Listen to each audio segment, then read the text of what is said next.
All right, the sun goes down fast after work these days, so I gotta hustle to get this one done. This is the Hillmiles Hill City 1. I'm gonna get this thing out of the van. We're gonna do a quick show and tell, then I'm gonna take this thing down the trail and we're gonna see how it does. Okay, here's the Hillmiles Milecity 1. We're going to do a quick walk around. There's not a lot to show with this bike because it is a basic plain Jane bike. It is cheap, and that's not necessarily a bad thing. This bike comes in at under $400. Depending on where you get it, you might get it closer to like $300. But anyway, we've got a 10.4 amp hour battery, 250 watt motor, 7-speed gears. Nice cushy handlebar grips. I do like these a lot. I wish more bikes came with this style handlebar grip. They're really comfortable. We've got a throttle over here, thumb throttle. This is our control screen here. If you go up and down, that takes you up through our pedal assist levels. If you hold the plus button here, that turns the headlight on. And we have 5 levels of pedal assist. I've got it on level 1 now, and as you go up, that takes you up through your different levels. And if you hold this minus key, that puts it into a walk mode. As you can see, we do not have a speedometer, so this is a class 2 bike. It shouldn't be able to exceed 20 miles per hour, but without a speedometer, we're not going to be able to tell. But I am going to put my phone on here and run GPS and get an idea of what we get with that. So the 3 things that I really like about this bike for the price, like I said, the handlebar grips. I like these tires. These tires are a road pattern. A lot of these bikes all have generic mountain bike tires on them, and this one being clearly a road bike, having road tires, that's just very nice. It kind of gives me the vibes of a beach cruiser. We're not going to be hitting the beach today because it is late November, and no, we're just not doing it. But the last thing that I really like about it is that it comes with a rack, and for a bike in this price range, I've seen a lot of bikes under 400 bucks, but none of them come with a rack, so that's nice to include that. Anyway, let's get it down the road and see what it can do. All right, so here we go down the trail. I'm just going to take off in pedal assist level 1, throttle only, see what we can get up to.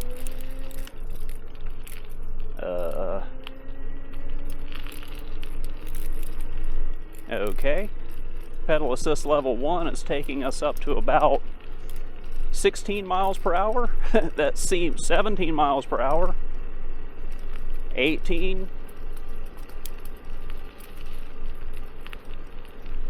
miles per hour. That looks like our top speed, and I am guessing that there is only 1 level of pedal assist with this. I'm going to go up into pedal assist level 2 now. No change. Level 3, no change. Level 4, no change.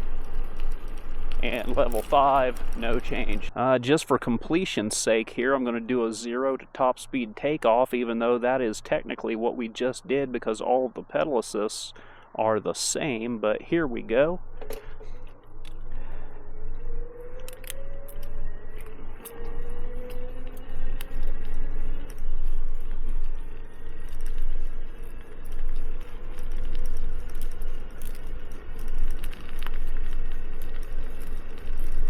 There it is, 18.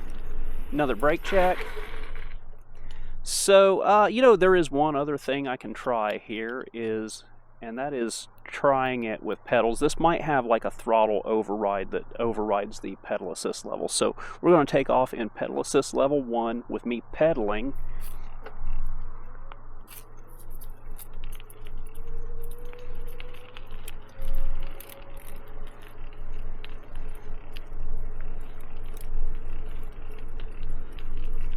Okay, 11. I can usually do 11 or 12 under my own power anyway, so let's see if going up to pedal assist level 2 does anything. That takes us up to 12, 13, level 3, 14, level 3, 15, level 4, 16, 17, Level 5, me pedaling.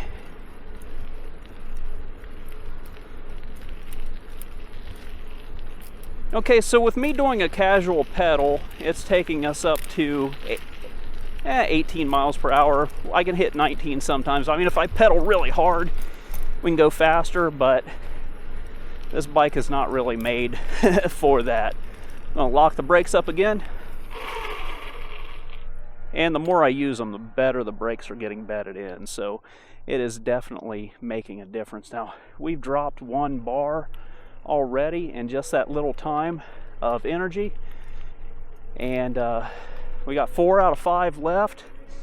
I'm gonna go down and do my 7-mile ride, turn around, come back, put 14 miles on this bike, and see where we're at when we get back. It's cold today, so I'm going to ride at top speed just so I can get down there and back. Well, hi there, kitty cat. What are you doing? I don't have anything for you. I got nothing for you. I just stopped to put my gloves on. I'll pet you. I'll pet you. That's all I got for you. Had to stop and put my gloves on. It's getting chilly out here. It is the best of all worlds. The sun is going down. It's chilly, yet we still have facefuls of mosquitoes every few seconds. Welcome to Ohio in November. All right, so I'll say this bike is very, very comfortable. It's giving me a nice upright seating position and making for a very good, comfortable ride on my back and knees and arms and all that stuff. It's, like I said, it's kind of laid out like a beach cruiser, so it's got a really good comfort vibe. If you're looking for a bike that you want to be at a low price, that is a good casual rider, this might be the bike for you. So I don't know if I explained it clearly enough earlier, but this bike has throttle override, or it's where they say you turn throttle follow off. Basically what that means is that if I am cruising along in, say, pedal assist level 2, I'm going to do that now. I'm going to slow down and pedal in pedal assist level 2. And that's going to take us up to, I think, around 13 miles per hour. That's under pedal only. But if I hit the throttle now, it's going to override that and take us up to the top speed, give us all the power that the bike's got. I actually like that. I kind of wish all e-bikes were like that. Okay, so I've been riding along in pedal assist level 5, and we've dropped 2 bars out of 5. We dropped them pretty fast because here's our first mile marker. I didn't think to reset the GPS, but that's okay. We don't need it. We got our first mile marker here, and we've come 3 miles. So battery life on this, not the best. I don't really know if I'm going to go the full 7 miles to go down and turn around and come back. One, it's cold out here, but I think that I'm going to go down to the bridge down here, and then I'm going to turn around and come back. And when I get down to the bridge, I'm going to look at Google Maps and see exactly how far that is, and I'll put the exact number for the trip on the screen when we get to the end of the video. Alright, so I've come down here to the bridge and I've turned around, and this is where I'm going to go back. It is getting late and dark and cold anyway, but we are at 3 bars and I got to go back. This is probably about 4 miles. So when we get back, it'll be 8 miles total, and then we'll get a good battery reading for where we're at that point when we get back. Okay, so my final thoughts on the Hillmiles Milecity one.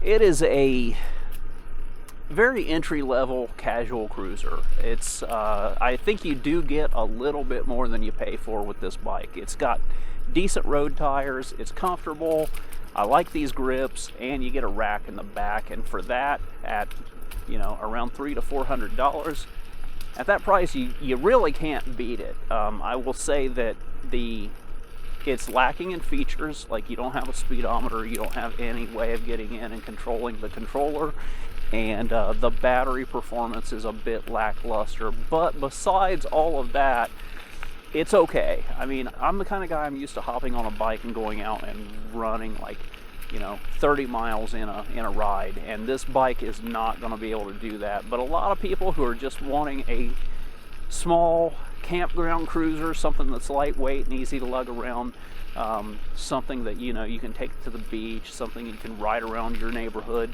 this is going to be okay for stuff like that.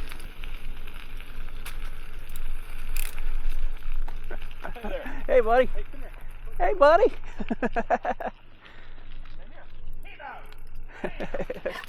What are you doing? What are you doing? Anyway, that's it for now. Thanks for watching. I'll see you next time, but stick around until the end of the video if you want to see the results of the final range test. Alright, I'm coming back up on the beginning of the ride now, and we're down to 1 bar. I have run this thing pretty hard. I've been running at pretty much top speed the entire time. I weigh 187 pounds. I'm carrying about 5 to 10 pounds worth of gear, so that's where we're at. I would say that we went a little less than 8 miles, but I don't know exactly how far we went. I'm going to put that information on the screen here after I look at it on Google Maps. But as far as it goes, with this being a 10.4 amp hour battery going that distance, that's not very good battery performance.